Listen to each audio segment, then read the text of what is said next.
আল্লাহ তাআলা সূরা কলামের 4 নম্বর আয়াতে বলেন, কাফেররা রাসূল সাল্লাল্লাহু আলাইহি সাল্লামের চরিত্র নিয়ে কথা বলেছিল, তা আল্লাহ তাআলা বলে দিলেন, ইন্নাকা লা আলা খুলুকিন আযীম। হাবিব, আমি আল্লাহ আপনার সার্টিফিকেট দিয়ে দিলাম, আপনি মহান চরিত্রের অধিকারী। 4 নম্বর উত্তম চরিত্র, এটা জরুরি বিষয়। উত্তম চরিত্র এটা মসজিদের সামনের কাতারেই বোঝা যায় উত্তম চরিত্রের বিষয়টা। কোথায়? মসজিদের সামনের কাতারে।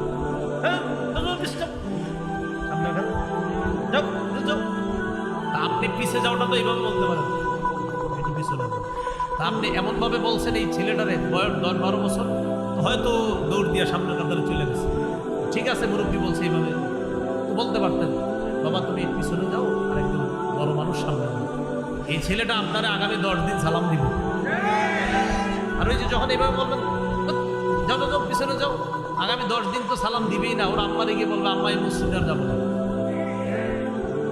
এই জন্য আপনার আখলাকটা মসজিদ থেকে আপনি দেখান। এরপরে মসজিদে খুতবা চলতেছে, মাশাআল্লাহ, খতিব সাহেব ভাষণ দিয়ে খুতবা দিতেছে, মুসল্লিরা একদম মনোযোগ সহকারে খুতবা শুনতেছে। ইতিমধ্যে এলাকার এক হোমলা চোমলা নেতা আইসা সবার ঘাট ডিগায় সামনে যেতেছে। এটা কোন ধরনের আখলাক দেখাইলেন আপনি? এটা তো আপনি আখলাক দেখাইলেন, সুন্দর হলো না বিষয়? এই বিষয়গুলো বাংলাদেশে না থাকলেও পৃথিবীতে আছে। বাংলাদেশে আছে বলেই তো আমি বলছি। এই হলো আপনার আখলাক, এই বিষয়টা ঠিক রাখা। আল্লাহ তাআলা সূরা কলামের 4 নম্বর আয়াতে বলেন, কাফেররা রাসূল সাল্লাল্লাহু আলাইহি সাল্লামের চরিত্র নিয়ে কথা বলেছিল, তা আল্লাহ তাআলা বলে দিলেন, ইন্নাকা লা আলা খুলুকিন আযীম। হাবিব, আমি আল্লাহ আপনার সার্টিফিকেট দিয়ে দিলাম, আপনি মহান চরিত্রের অধিকারী। আনাস ইবনে মালিক রাদিয়াল্লাহু তাআলা আনহু বলেন, খাদামতু রাসূলুল্লাহি সাল্লাল্লাহু আলাইহি সাল্লাম 10 সিনিন। আমি 10 বছর রাসূলুল্লাহ সাল্লাল্লাহু আলাইহি সাল্লামের খেদমত করলাম। কোনোদিন বলেননি কেন এটা করেছো, কোনোদিন বলেননি কেন এটা করনি।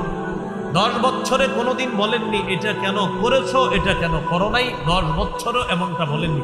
যদিও এটা বলা নাজায়েজ না, তুমি কেন করেছো বলা জায়েজ আছে, তুমি এটা কেন করো নাই এটা বলা জায়েজ আছে, কিন্তু নবী কখনো এটা বলেন নাই। এই জন্য ঘরের কর্মচারী, মসজিদে মুসল্লি ইত্যাদি বিভিন্ন সময় আমাদের সুন্দর আখলাক মানুষের সামনে দেখাতে হবে। এই জন্য ছোট থেকে ছোট নেকির কাজ এটাও ছাড়া যাবে না।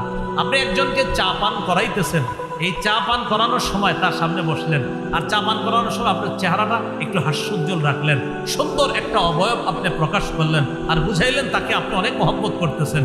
রাসূলের হাদিস প্রমাণ করে এই ছোট্ট আমলটা, চা পান করাইলেন আর তার দিকে একটু সুন্দর হাসি মাখা মুখে তাকাইলেন, হতে পারে এটা আপনাকে জান্নাতে নিয়ে যাবে। আমি আপনাদের এলাকা দিয়ে গাড়ি দিয়ে যাইতেছি, এলাকার 2-3 জন চিনে ফেললেন, চিনে ফেলে আমার গাড়ির পাশ থেকে বললেন, আসসালামু আলাইকুম হুজুর, ভালো আছেন? তো আমি গাড়ির ভিতর থেকে শুধু হাসি মুখে বললাম, এবার একটু হাসি মুখে আপনাদের শুধু মাথাটা নাড়াইলাম। রাসূলুল্লাহ সাল্লাল্লাহু আলাইহি সাল্লাম বলেন, লা তাহকিরান্না মিনাল মারুফি শাই। তোমরা তুচ্ছ কোনো ভালো কাজ, একদম ছোট একটা ভালো কাজ করলা, এই ভালো কাজটাকেও তোমরা তুচ্ছ মনে করবা না।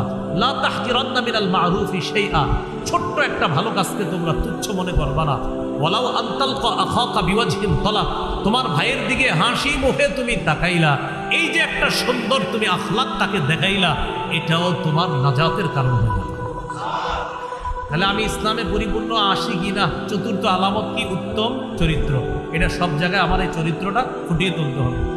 অনেক ভাই আছে বাহিরে আসলে বন্ধুদের সাথে তার চরিত্র বড় চমৎকার, আমাদের সাথে দেখা সাক্ষাতেও চরিত্র চমৎকার, আমাদের সামনেও তিনি অনেক ভালো মানুষ, মসজিদেও তিনি একজন ভালো মুসল্লি। এই লোকটা আবার ঘরে গিয়ে তার স্ত্রীর সাথে এমন বদ আচরণ করে যেটা একদম সম্পূর্ণ উল্টা। রাসূলুল্লাহ সাল্লাল্লাহু আলাইহি সাল্লাম বলেন, তোমাদের মধ্যে সবচেয়ে উত্তম চরিত্রের অধিকারী ওই ব্যক্তি যে তার স্ত্রীর কাছে সবচাইতে উত্তম চরিত্রের অধিকারী। তার স্ত্রীর কাছে যদি শ্রেষ্ঠ চরিত্রের অধিকারী হয়, ওই ব্যক্তি শ্রেষ্ঠ চরিত্রের অধিকারী।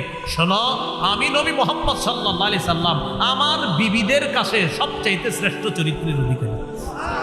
এটা নবী বলেন। এগুলো 4 নম্বর। 5 নম্বর বলেন লেনদেনে স্বচ্ছ থাকা। এটা একটা জরুরি বিষয়, লেনদেনে স্বচ্ছ থাকা। এই বিষয়টা ওই আপনি বাজার সদাই করেন, মুআমালাত মুআশারাত, এই বিষয়গুলা স্বচ্ছ রাখা। কারোর সাথে আপনি ঋণ নিলেন, বললেন 7 দিন পরে দিয়ে দিব, তো এইগুলা ওয়াদাগুলা ঠিক রাখা, এই লেনদেনগুলা স্বচ্ছ থাকা। তাহলে বলেন তো বর্তমানে আমাদের করণীয় কয়টা? না না, করণীয় কয়টা? 9টা। 1 নম্বর কোথায় প্রবেশ করা? পরিপূর্ণ প্রবেশ করেছি কিনা? কয় আলামত? 5 আলামত। আল্লাহ আমাদের সকলকে এই 5টি আলামত গ্রহণ করে ইসলামে পরিপূর্ণভাবে প্রবেশ করার তৌফিক দান করুন। 2 নম্বর মনে আছে কারো? না, 2 নম্বর করণীয় আল্লাহর দ্বীনের সহযোগী হওয়া। আল্লাহর দ্বীনের ওই 9 কাজের দ্বিতীয় কাজ আল্লাহর দ্বীনের সহযোগী হওয়া। আল্লাহ তাআলা সূরা মুহাম্মদের 7 নম্বর আয়াতে বলেন, ইন তানসুরুল্লাহ, যদি তোমরা আল্লাহকে সাহায্য করো, মানে আল্লাহর দ্বীনকে সাহায্য করো, ইয়ানসুরকুম, আল্লাহ তোমাদেরকে সাহায্য করবে। মনে রাখবেন, আল্লাহর একটা অলঙ্ঘনীয় মূলনীতি হলো আল্লাহর দ্বীনের সহযোগিতা যারাই করবে আল্লাহ তাদেরকে সাহায্য করবে। এটা একটা অলঙ্ঘনীয় মূলনীতি, যে মূলনীতিতে কোনো রকমের লঙ্ঘন হবে না। আপনি আল্লাহর দ্বীনের সহযোগী হবেন তো আল্লাহ নিশ্চিত আপনাকে সাহায্য করবেন। শুধু কি সাহায্য, ওয়াইসাব্বিত আকদামাকুম, মরণ পর্যন্ত যতদিন দ্বীনের সহযোগী করবেন, সহযোগী থাকবেন, আল্লাহ আপনাকে হেদায়েতের উপর অটল রাখবে, আপনার পাগুলা ইসলামের উপর আল্লাহ মজবুত রাখবে। সূরা হজের 39-40 নম্বর আয়াতটা শুনি। সাহাবায়ে কেরামকে মক্কা থেকে বের করে দিছে, হিজরত করে তারা চলে গেলেন মক্কায়। এই যে শারিউল হিজরা রোড, এই রাস্তাটায় যখন আপনারা হজ উমরায় যাবেন, ওখানে গিয়ে শুধু হজ উমরা করবেন, করার পরে কি করে সব দেখি খালি মার্কেটে ঘুরে, এটা না করে একটু ভাববেন, এলাকাটায় হাঁটবেন আর চিন্তা করবেন যে আবু বকর সিদ্দিকের ঘর বাড়ি ছিল এখানে, ওমর ফারুক রাদিয়াল্লাহু তাআলা আনহুর ঘর বাড়ি ছিল, ওসমান গনির ঘর বাড়ি ছিল, আমার নবীর ঘর বাড়ি ছিল। এই বিষয়গুলো চিন্তা করবেন আর মাথায় আনবেন, আরে না জানে আমার নবীর জায়গাটায় কারো দোকান, আবু বকর সিদ্দিকের জায়গায় কারো দোকান, ওমর ফারুকের জায়গায় কারো দোকান। এইগুলো চিন্তা করবেন আর ভাববেন যে তারা নবীরে কতটা মহব্বত করত, যে নিজেদের ধন সম্পদ সবকিছু ছেড়ে হিজরত করে মক্কা থেকে মদিনা চলে গেছে। 13 বছর মার খেয়েছে, শুধু সহ্য করছে। সহ্য করার পর যখন মদিনায় গেছে, আল্লাহ তাআলা বলে দিলেন, উযিনা লিল্লাযীনা ইউকাতালুনা বিআন্নাহুম যুলিমু ওয়া ইন্নাল্লাহা আলা নাসরিহিম লাকাদির। যাদেরকে অত্যাচার করা হচ্ছে তারা মাজলুম, যাদেরকে অত্যাচার করা হচ্ছে তারা কি? মাজলুম। 13 বছর অত্যাচার করা হয়েছে। কয় বছর? 13 বছর অত্যাচার করা হয়েছে সাহাবায়ে কেরাম। 15 বছর না, কিন্তু 13 বছর। তার মানে ওখানে কোরআনে কয় বছর? 13 বছর অত্যাচার করা হয়েছে। বিআন্নাহুম যুলিমু, তারা মাজলুম। তো আল্লাহ তাআলা বলেন তাদেরকে বের করে দেওয়া হয়েছে ঘর থেকে। আল্লাযীনা উখরিজু মিন দিয়ারিহিম বিগাইরি হাক, তাদেরকে অন্যায়ভাবে ঘর থেকে বের করে দেওয়া হয়েছে। তাদের অপরাধ কি? ইল্লা আইয়াকুলু রাব্বুনাল্লাহ, তাদের অপরাধ তারা বলতো আমাদের রব। অপরাধ কি? রব। বাস এটাই অপরাধ করছে। কাফেররা বের করছে কেন? কয় কি অপরাধে বের করছেন? কয় এরা কয় রব আল্লাহ। কি কারণে সাহাবীদেরকে বের করে দিছে? তারা বলে রব আল্লাহ। তো তোমরা কি কও? আমরা বলি আল্লাহ প্রধান আর আমাদের দেবদেবীরা হলো সহযোগী। আল্লাহ প্রধান, লাত উজ্জাত মানাত, এরা হলো সহযোগী। আর সাহাবীরা তারা শুধু বলে রব আল্লাহ। তো এই জন্য বের করে দিছে। তো আল্লাহ বলেন 13 বছর সহ্য করছো, উজিনা, এবার জিহাদের অনুমতি দেওয়া হয়েছে। কিসের অনুমতি দেওয়া হলো?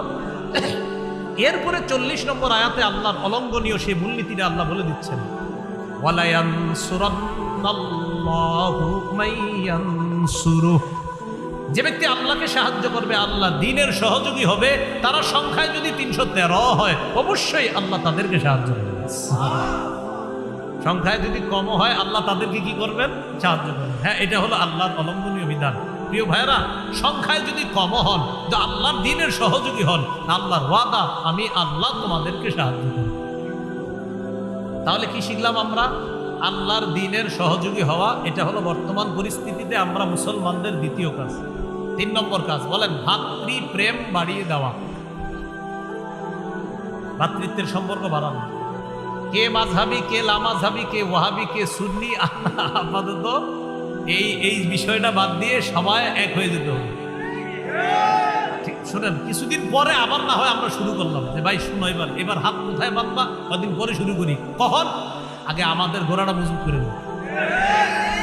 মজবুত করার পরে এরপরে না হয় হইলো কি, তুমিও তুমিও মুসলমান আমিও মুসলমান, এবার আসো কি বলো, হাত কই বাঁধবেন এটা নিয়ে কথা হবে, তো চলেন এবার কথা বলবো।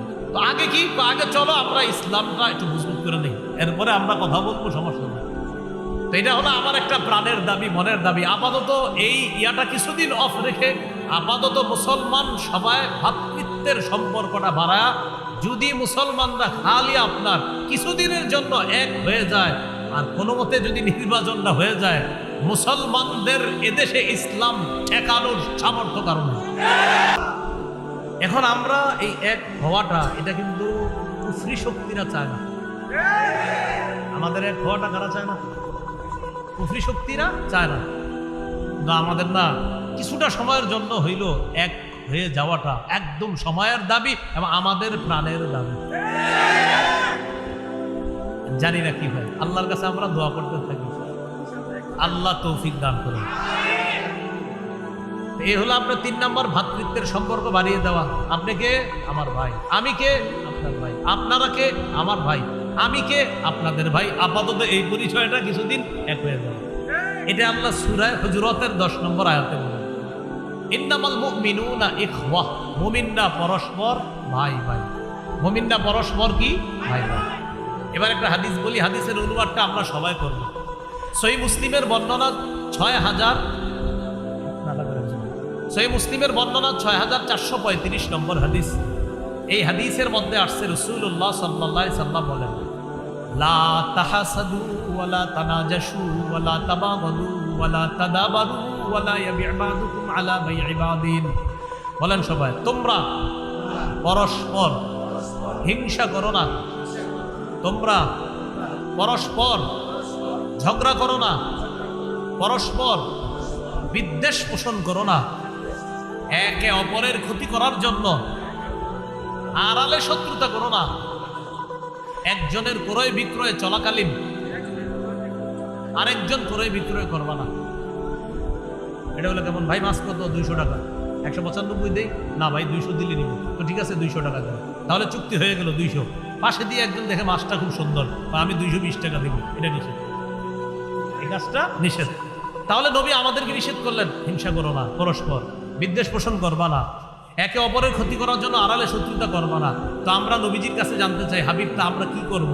নবীজি বলে দিলেন, কুনু ইবাদাল্লাহি ইখওয়ানা। বলেন, হে আল্লাহর বান্দারা, তোমরা পরস্পর ভাই ভাই হয়ে যাও। তাহলে আমাদেরকে কি হয়ে যেতে বলছে? তাহলে আপাতত হিংসা বিদ্বেষ পরশ্রীকাতরতা লোভ লালসা ইত্যাদি এটা বাদ দিয়ে আপাতত কে কার সাথে বহস তর্ক ইত্যাদি কিছুদিন আমরা রাখি। আপাতত আমরা এক হই যে আমরা মুসলমান, যে কোনো মূল্যে এদেশে ইসলাম চাই। আমাদের মনের দাবি, প্রাণের দাবি, আল্লাহ কবুল করেন। কত গেল? 3। 4 নাম্বার, ঝগড়া বিবাদ কমায়া আন্তরিকতা বাড়ানো। ঝগড়া বিবাদ কমিয়ে আন্তরিকতা বাড়ানো। এটা কিভাবে করা যায়? এটা করা যায় কিভাবে? আমার সাথে ওনার ঝগড়া, আমাদের দুইজনে বেশি একসাথে বসাইতে হবে।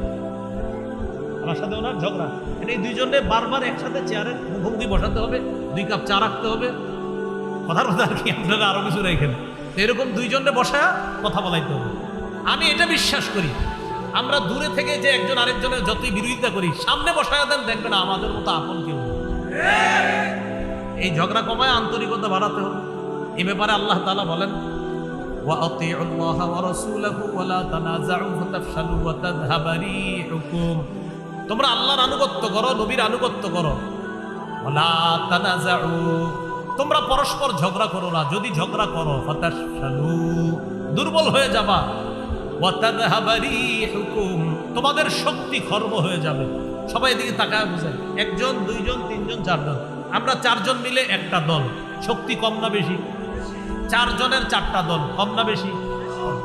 4 জনের 1 দল, শক্তি কম হলো না বেশি? 4 জনের 4 দল, কম। তাহলে 4 জনে মিলে এক হওয়া, এটা শক্তি বেশি। কিন্তু কোনো এক কারণে আমরা 4 জনের মধ্যে একটু দ্বন্দ্ব ঝগড়া হয়ে গেছে, 4 জন আলাদা হয়ে গেছি, আর 4 জনে বলতেছি আমি ঠিক, উনি বলে উনি ঠিক, উনি বলে উনি ঠিক, উনি বলে উনি ঠিক। আল্লাহ তাআলা বলেন, মাঝে দিয়ে যে ক্ষতিটা হয়ে গেল, তাযহাবারি হুকুম, তোমাদের শক্তি খর্ব হয়ে গেছে। এই শক্তি দুর্বল হয়ে যাওয়ার কারণে তোমরা কিন্তু বিপদে পড়বা। এই গেল আপনার 4 নাম্বার। 5 নাম্বার, দুনিয়ার বিলাসিতায় মজে যাওয়া যাবে না যুবক ভাইয়ারা, দুনিয়ার বিলাসিতা বর্জন করা। তিরমিজির বর্ণনা, রাসূলুল্লাহ সাল্লাল্লাহু আলাইহি সাল্লাম বলেন, লাউ কানাতিদ দুনিয়া তা'দিলু ইনদাল্লাহি জানাহা বা'উদা লামা সাকা কাফিরাম মিনহা শারবাতা মা। রাসূলুল্লাহ সাল্লাল্লাহু আলাইহি সাল্লাম বলেন, দুনিয়ার মূল্য যদি আল্লাহর কাছে মাছির ডানা পরিমাণ হতো, মশার ডানা পরিমাণ হতো, তাহলে একজন কাফেরকে আল্লাহ এক ঢোক পানি পান করতে দিতেন না। এই জন্য দুনিয়ায় মজে যাওয়া যাবে না। 6 নাম্বার গুরুত্বপূর্ণ কথা, বলেন আমার সাথে সবাই, অধিকার আদায়ের লড়াই অব্যাহত রাখা। অধিকার আদায়ের লড়াইয়ের পবিত্র নাম জিহাদ। অধিকার আদায়ের লড়াইয়ের পবিত্র নাম কি? এই মানসিকতা সবার রাখতে হবে। জিহাদের নিয়ত আছে সবার? আর কার আছে? জিহাদ কাকে বলে? সন্ত্রাসী কর্মকাণ্ড নির্মূল করার শ্রেষ্ঠ কোনো মেডিসিন যদি প্রয়োগ করতে চান, জিহাদ প্রয়োগ করতে হবে। আবু জাহেল মার্কা সন্ত্রাসী যারা আছে, এই আবু জাহেল মার্কা সন্ত্রাসী, উতবা, সাইবা, ওয়ালিদ ইবনে মুগীরা, নমরুদ, হামান, কারুন মার্কা সন্ত্রাসীদেরকে দুনিয়া থেকে মূলোৎপাটন করার একমাত্র শ্রেষ্ঠ উপায় জিহাদ। জিহাদ আর সন্ত্রাস এক না আলাদা? বলেন, জিহাদ আর সন্ত্রাস এক না আলাদা? বলেন সবাই, সন্ত্রাসী কর্মকাণ্ড নির্মূল করার শ্রেষ্ঠ একটা পবিত্র পদ্ধতি জিহাদ। আমরা এটা প্রত্যেককে, এই আজকে ওয়াজে শুনছেন এমন না, এখানে অনেকে আছেন, এই বিষয়টা পার্সোনালি প্রত্যেকে বলবেন যে ভাই শোনো, সন্ত্রাস আর জিহাদ এক না। সন্ত্রাস অপবিত্র, জিহাদ পবিত্র। সন্ত্রাস অপবিত্র, জিহাদ পবিত্র। এটা ঘরে ঘরে আপনার পৌঁছাইতে হবে। চা দোকানের সামনে আরেক মুসলমানকে আপনি বলতে হবে, ভাইয়া সন্ত্রাস অপবিত্র, জিহাদ পবিত্র। আবু জাহেল সন্ত্রাসী, হামান সন্ত্রাসী, কারুন, ফেরাউন, নমরুদ সন্ত্রাসী, ইব্রাহিম নবী মুজাহিদ, মুহাম্মদ সাল্লাল্লাহু আলাইহি সাল্লাম মুজাহিদ। এইভাবে আমরা মানুষকে বুঝাতে হবে। বলেন ইনশাআল্লাহ। قال رسول الله صلى الله عليه وسلم عليكم بالجهاد في سبيل الله فإنه باب من أبواب الجنة। রাসূলুল্লাহ সাল্লাল্লাহু আলাইহি সাল্লাম বলেন, তোমরা আল্লাহর রাস্তায় লড়াই, জিহাদ অব্যাহত রাখো। জিহাদ জান্নাতের দরজাসমূহের একটা দরজা, এটা হলো জিহাদ। এটার নাম কি বলেন তো? জিহাদ। তাকান আমার দিকে, সবাই তাকান, আমি পানি পান করার জন্য আমাদের বিসমিল্লাহ। কয়বার? বিসমিল্লাহ। কয়বার? 2 বার। এবার হাদিস শুনুন। قال رسول الله صلى الله عليه وسلم من قاتل في سبيل الله فوق ناقة وجبت له الجنة। কেউ যদি ওটের দুধ পান করে, এই ওটের দুধ 2 বার পান করে, ওটের দুধ 2 বার পান করতে, 2 ঢোক পান করতে যতটুকু সময়ের প্রয়োজন, এতটুকু যদি কেউ আল্লাহর রাস্তায় জিহাদ করে, তার জন্য জান্নাত ওয়াজিব হয়ে যায়। এই জন্য দেখেন যে 2 বার দুধ পান করতে তো বেশি সময় লাগে না, এতটুকু পরিমাণও যদি কেউ আল্লাহর রাস্তায় লড়াই করে, তার জন্য জান্নাত ওয়াজিব হয়ে যায়। তাহলে অধিকার আদায়ের লড়াই, এটা কি বলেন তো? জিহাদ। এটা অব্যাহত রাখতে হবে। এটা হলো কয় নাম্বার বিষয়? 7 নাম্বার, যোগ্য নেতৃত্ব আল্লাহর কাছে চেয়ে নেওয়া। প্রথমে আপাতত দোয়া হলো, আল্লাহ তোমার দেশে আছে, আর জীবনেও পুরুষের পরিবর্তে অন্য কিছু চাই না। একটু বুঝেন, প্রথমে এই দোয়া করবেন যে আল্লাহ পুরুষ শাসক অব্যাহত রাখুন। প্রশ্ন করতে পারেন কেন?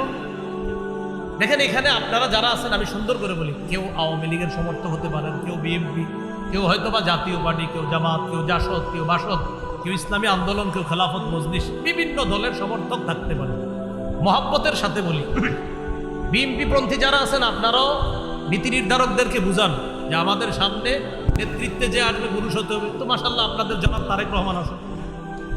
আওয়ামী লীগ পন্থী যারা, যদি আপনাদের নির্বাচনে, জানি না হয়তো আপনাদের ওই যে নিবন্ধন, না এটা জানি না, জানেন আমরা রাজনৈতিক কথা বলবো না, নিবন্ধন থাকবে কি থাকবে না এটা রাজনৈতিক বিষয়। তো যদি থাকে, আমি মনে করি আপনারা একজন পুরুষকে বসান, জনাব সজীব ওয়াজেদ জয় হতে পারে। জাতীয় পার্টি এদের মধ্যে আবার দুই দল হয়ে গেছে, এক দলে আবার প্রধান মহিলা, আরেক দলের আবার পুরুষ। আমি বলবো আপনারা পুরা এক হয়ে পুরুষকে বসান। আর মাশাআল্লাহ আমাদের ইসলামী দলে তো মাশাআল্লাহ সবাই পুরুষ, এটা বলার অপেক্ষা রাখে। এই জন্য ভাবনার বিষয়ে কারে বসাবে।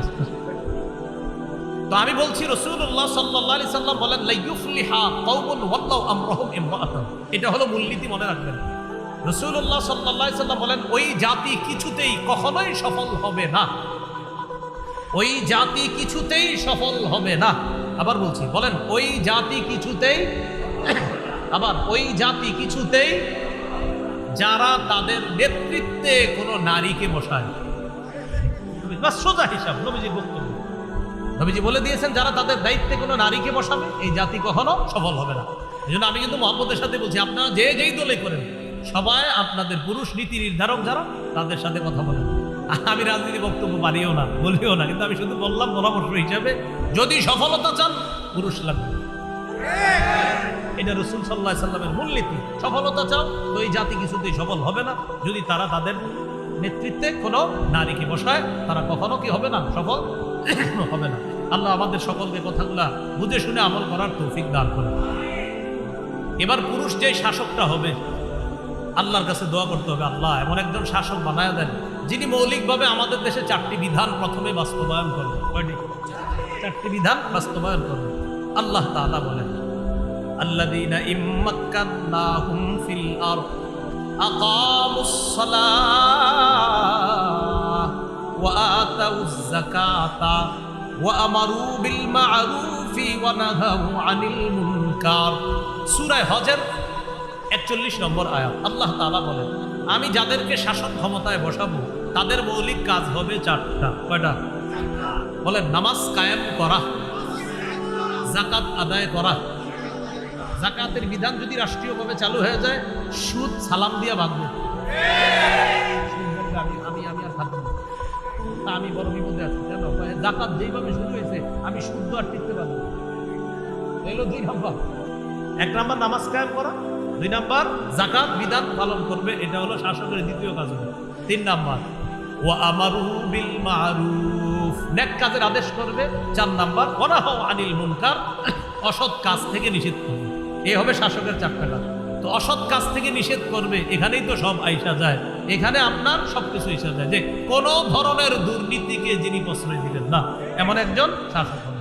তাহলে আমরা আল্লাহকে আজকে থেকে আমি যত মাহফিলে যাইতেছি প্রায় মাহফিলে বা প্রায় জায়গায় ওয়াদা করাই যে ভাই আল্লাহর কাছে ডেলি প্রতিটা মুসলমান 2 রাকাত নামাজ অতিরিক্ত সালাতুল হাজাত এই নিয়তে বলবেন, আল্লাহ মরণের আগে যেন এদেশে কোরআনের আইন দেখে যেতে পারি।